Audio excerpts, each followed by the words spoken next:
This lecture is Believe It In by Neville Goddard. Believe It In by Neville Goddard, October 6th, 1969.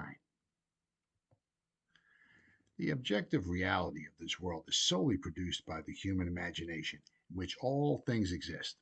Tonight, I hope to show you how to subjectively appropriate that which already exists in you and turn it into an objective fact. Your life is nothing more than the outpicturing of your imaginal activity, for your imagination fulfills itself in what your life becomes. The last year that Robert Frost was with us, he was interviewed by Life magazine and said, "Our founding fathers did not believe in the future, they believed it in." This is true. Having broken with England, our founding fathers could have established their own royalty here by making one of them the king, thereby perpetuating a royal family. They could have chosen a form of dictatorship, but they agreed to imagine a form of government that had not been tried since the days of the Greeks. Democracy is the most difficult form of government in the world, yet our founding fathers agreed to believe it in. They knew it would take place because they knew the power of belief, the power I hope to show you that you are tonight. To say I am going to be rich will not make it happen. You must believe riches in by the claiming within yourself, I am rich. You must believe in the present tense because the active creative power that you are is God. He is your awareness, and God alone acts and is. His name forever and ever is I am. Therefore, he can't say, I will be rich or I was rich, but I am rich. Claim what you want to be aware of here and now, and although your reasonable mind denies it and your senses deny it, it will assume it. With feeling, your inward activity, established and perpetuated, will objectify itself in the outside world, which is nothing more than your imaginal activity, objectified. To attempt to change the circumstances of your life before you change its imaginal activity is to labor in vain. This I know from experience. I have a friend who hated Roosevelt, yet wanted him to change. Every morning while shaving, my friend would tell Roosevelt off. He found great joy and satisfaction in this daily routine, yet could not understand why Roosevelt stayed the same. But I tell you, if you want someone to change, you must change your imaginal activity, for it is the one and only cause of your life. And you can believe anything in it if you will not accept the facts your senses dictate, for nothing is impossible to imagine, and imagining, persisted in, and believed will create its own reality. Now, all things exist in God, and He exists in you, and you exist in Him. Your eternal body is the human imagination, and that is God Himself. Your imagination is an actual body in which everything is contained. When you imagine, the thing itself comes out, and that divine body, Jehovah. The story of Jesus is a wonderful mystery that cannot be solved until you discover, from experience, that He is your own wonderful human imagination. We are told that God speaks to man in a dream and unveils himself in a vision. Now, vision is a waking dream like this room. While a dream occurs where you are not fully awake, a few years ago, this vision was mine. I was taken in spirit into one of the early mansions on Fifth Avenue in New York City at the turn of the century. As I entered, I saw the three generations were present, and I heard the eldest man telling the others of their grandfather's secret.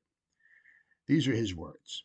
Grandfather used to say, while standing on an empty lot, I remember when this was an empty lot, then he would paint a word picture of what he wanted to build there. He saw it vividly in his mind's eye as he spoke, and in time it was established.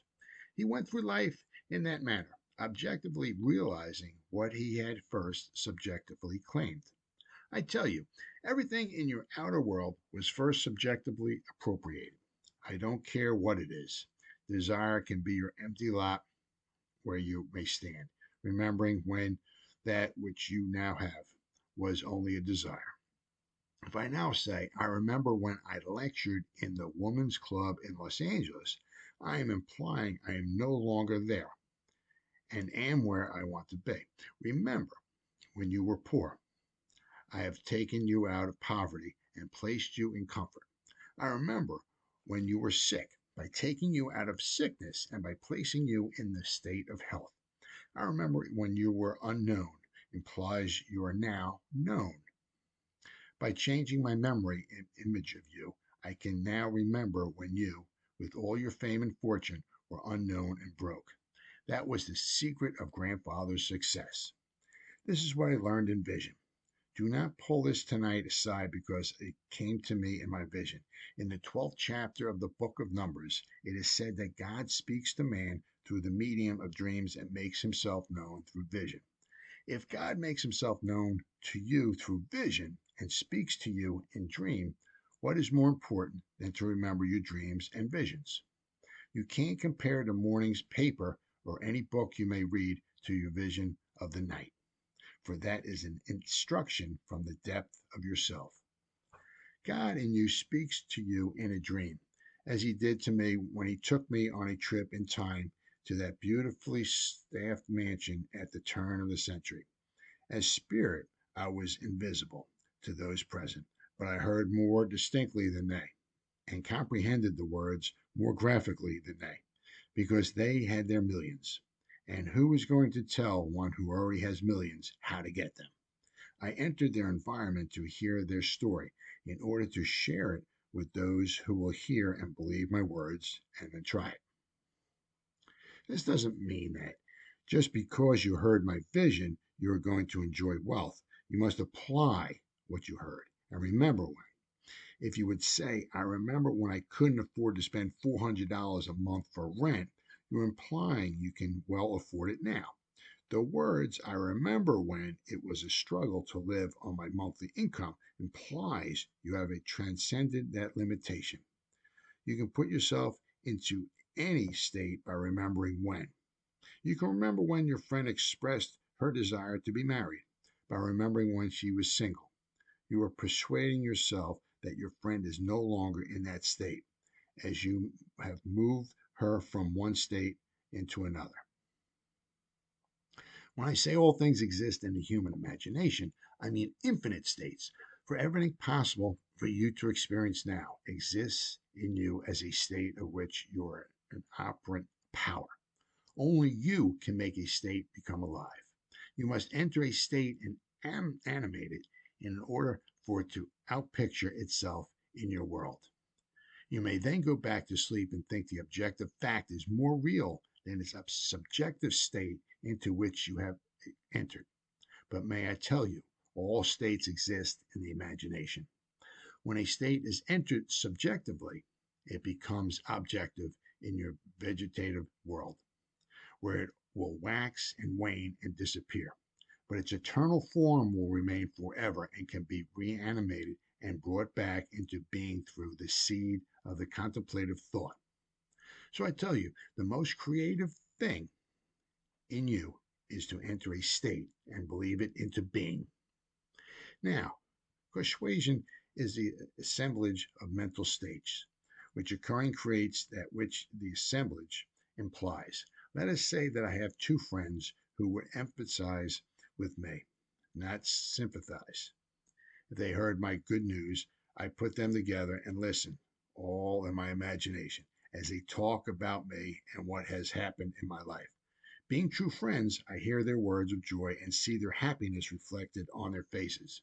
Then I allow myself to become visible and to them and feel their handshake and embrace as I accept their congratulations as a fact. Now I have assembled a mental state, which occurring created that which the assemblage implied. Therefore, I am its cause, as I walk firmly believing in the reality of what I have done. And that imaginal act becomes a fact. I may question myself as how it became about. Then, remembering my imaginal act, I would say, I did it. If I did it, and then did not God do it? Yes, because God and I are one. I am. Are you going to continue to believe there is another on the outside, or are you going to believe the great confession of faith, which I would urge you to accept? It's the great Shema. Hear, O Israel, the Lord our God, the Lord is one. If the Lord is one, he can't be two. Therefore, if his name is I am, and you say I am, you must be one with the Lord who brought you to the world into being. Listen to these words. By faith, we understand that the world has created by the word of God, so that things that are seen were made out of things which do not appear. Here we see that the word of God is an imaginal activity which, joined by faith, created the world. And faith is nothing more than the subjective appropriation of an objective hope. Now, when you discuss your desire with me, you cannot see my imaginal act relative to you. If I tell me you need a job and I accept that thought, when I think of you, I remember you need. But if I changed your words and heard you tell me you loved your job, I could remember when you needed one. For now, my memory bank contains the fact that you have a job you like very much. And when we meet again, you tell me that you have it. You are only bringing confirmation of my imaginal creative act.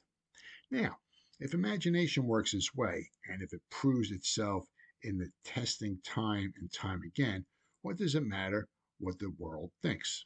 It costs you nothing to try it, and what a change in life it will produce for you. Try it, for you will prove it in performance. This may be in conflict with what you believe God to be. Maybe you still want him to be someone on the outside, so that there are two of you and not one. That's all right if you do. But I tell you, God became you, that there would be not one, but you and God. He became you, that there may become God. If God became you, his name must be in you, and it is. For if I asking you anything, you must first be aware of the question before you can respond, and your awareness of God. You may not be aware of who you are, where you are, or what you are, but you do know that you are. Aware of what your senses and reason dictate, you may believe that you are limited, unwanted, ignorant, and mistreated, and your world confirms your belief in your imaginal activity. And if you do not know that your awareness is causing this mistreatment, and you will blame everyone but yourself, yet I tell you, the only cause of the phenomena of life is an imaginal activity. There is no other cause. If you believe in the horrors of the world as they are given to you in the paper and on television, your belief causes the horrors to continue. Believing the news of a shortage, you will buy what you do not need. Blindly accepting the pressure to perpetuate an imaginal activity that keeps you frightened. All through Scripture, you are told not to learn your heart to be troubled. Be not afraid, and fear not. If fear could be eliminated, there would be no need for psychologists or psychiatrists. It's a bunch of nonsense anyway. Every day, this branch of medicine changes their concepts, and they are always in conflict as to what man's attitude towards life is. I say to everyone, the whole vast world is now in your human imagination. And if you can bring any desire out of it by believing it into being. First, you must know what you want, then create an image that fulfills it. Would your friends know and talk about it? Imagine they are with you now, discussing your fulfilled desire. You could be at a cocktail or dinner party that is being given in your honor. Or maybe it's a little get together over tea. Create a scene in your mind's eye and believe it into reality. That invisible state will produce the objective state you desire. For all objective reality is solely produced by imagination. The clothes you are now wearing were first imagined. The chair in which you are seated, the room that surrounds you. There isn't a thing here that wasn't first imagined, so you can see the imagining creates reality. If you don't believe it, you are lost in a world of confusion. There is no fiction. What is fiction today will be a fact tomorrow. A book written as a fictional story today comes out of the imagination of the one who wrote it and will become a fact in the tomorrows. If you have a good memory or a good research system, you can find today's facts. Not every fact is recorded because not every thought is written, yet every person imagines. A man feeling wrongfully imprisoned and desiring to get even will disturb the world, because all things by a law divine in one another being mingle. You can't stop the force that comes from one who is imagining, because behind the mask he wears, you and he are one. Start now to become aware of what you are thinking, for as you think, you imagine. Only then can you steer a true course to your definite end. If you lose sight of that end, however, you can and will be moved by seeming others. But if you keep your mind centered in the awareness of dwelling in your destination, you cannot fail. The end of your journey is where your journey begins. When you tell me what you want, do not try to tell me the means necessary to get it, because neither you nor I know them. Just tell me what you want that I may hear you tell me that you have it. If you try to tell me how your desire is going to be fulfilled, I must first rub and thaw it out before I can replace it with what you want me to be. Man insists on talking about his problems. He seems to enjoy recounting them and cannot believe that all he needs to do is to state his desire clearly. If you believe that imagination creates reality, you will never allow yourself to dwell on your problems, for you will realize that as you do, you perpetuate them all the more. So I tell you, the greatest thing you can do is to believe a thing into existence, just as our founding fathers did. They had no current example of democracy. It existed in Greece centuries ago, but failed because the Greeks changed their imaginal activity. We could do that too. Don't think for 1 second we have to continue as a democracy.